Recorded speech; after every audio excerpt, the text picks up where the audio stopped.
एक जगह रुकने ठहरने वाले नहीं, पल पल वो यत्र तत्र घूमते ही रहते हैं। आज ऐसे ही इस अवसर में नारद जी महाराज हिमवान के घर में पहुंचते हैं। उनको समाचार मिल जाता है। वो भविष्य दृष्टा है। इस सृष्टि में कहां कब क्या हो रहा है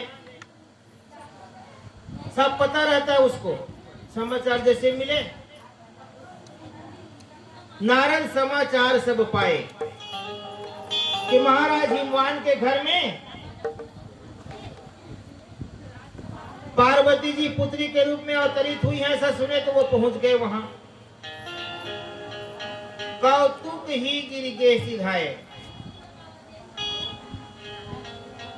हिमवान के घर में वो तो कौतुकी है ना, लीलाधारी है ना, तो अपने लीला के एक पार्ट अदा करने फट से वहां पहुंच गए। कौतुक ही गिरगे सिधाए।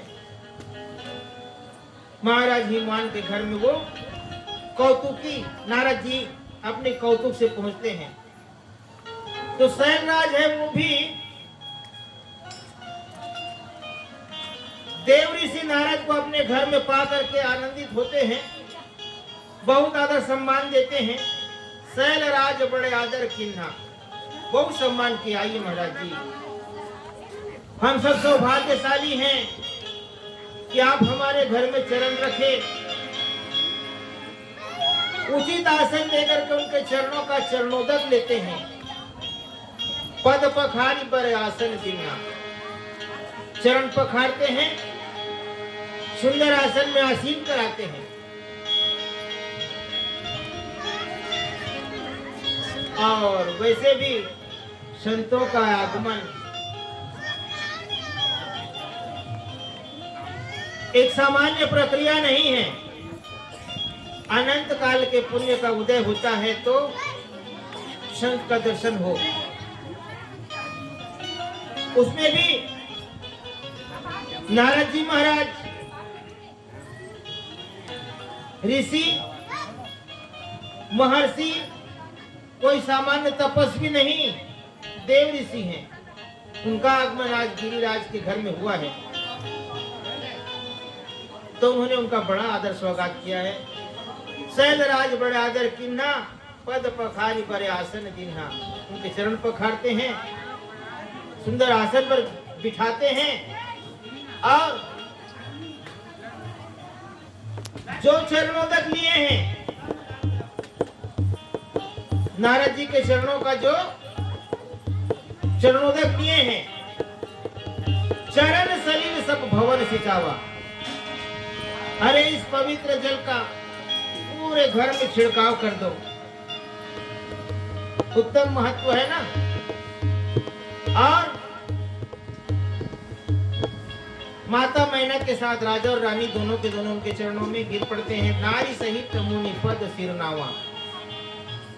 उनके चरणों में राजा और रानी गिरते हैं, अपने आप को धन्य मनाते हैं, अपने अहोभाग्य की वो सराहना करते हैं। निज सौभाग्य बहुत गिरिवर्णा। महाराज हिमवान जो हैं अपने सौभाग्य के अनेकों तरह से वर्णन करते हैं, बखान करते हैं। वाह, मैं तो धन्य हो गया, कितने मैं पुण्य भागी हूँ, भाग्यशाली हूँ, अहोभाग्य है मेरा, परम सौभाग्य है मेरा कि आपके यहाँ दर्शन हुए हैं। देवर्षि नारद जी, आपके आगमन से मैं धन्य हो गया और सारे जन्मों के पुण्य प्रताप का फल मैंने आज पा लिया। इस तरह से वो बहुत अपना बखान करते हैं, अपने आप को धन्य महसूस करते हैं। और साथ में एक और नया काम करते हैं कि मेरे घर जो नई कन्या का आगमन हुआ है, उनका भी मैं आपके चरणों में ला करके उनको भी मैं आशीर्वाद दिला लेता हूँ। तो सुता बोली मेली मुनि चरना।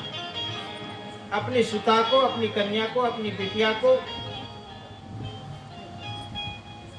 नवजात कन्या को लाए, बुलवाए और उनके चरणों में मेल दिए, चरणों में रख दिए, चरणों में सिर झुका दिए, उनके चरणों का आशीर्वाद लेने के लिए नारद, देवर्षि नारद के सामने उनके पास रखते हैं। अब यही तो असली चीज होता है ना, किसी के घर में जिस पुनीत कार्य के लिए जहाँ पे आयोजन हुआ है उसके लिए अगर कुछ कार्यक्रम होता है तो असली बात यही होता है उसके आशीर्वाद कि इसकी उन्नति उत्तरोत्तर हो, सुखी हो, संपन्न हो। आज हम और आप भी ऐसा सोचते हैं, तो महाराज हिमवान ने भी ऐसा सोचा। तो देवर्षि नारद का आगमन,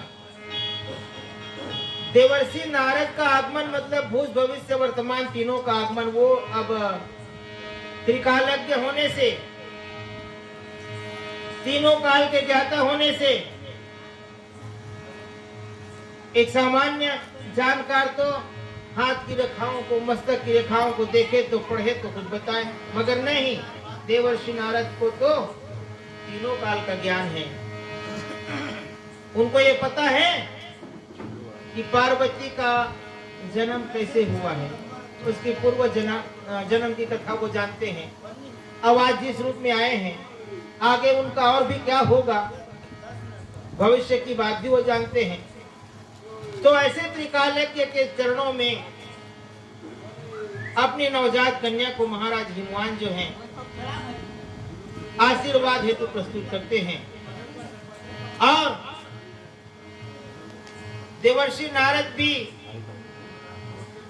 उस नवजात शिशु के लिए क्या कुछ कह रहे हैं, आइए बढ़ करके आने वाले दोहा में जानने का प्रयास करें। बाबा जी किन शब्दों से उनके बारे में बताने लगे हैं। बोले लखन सिया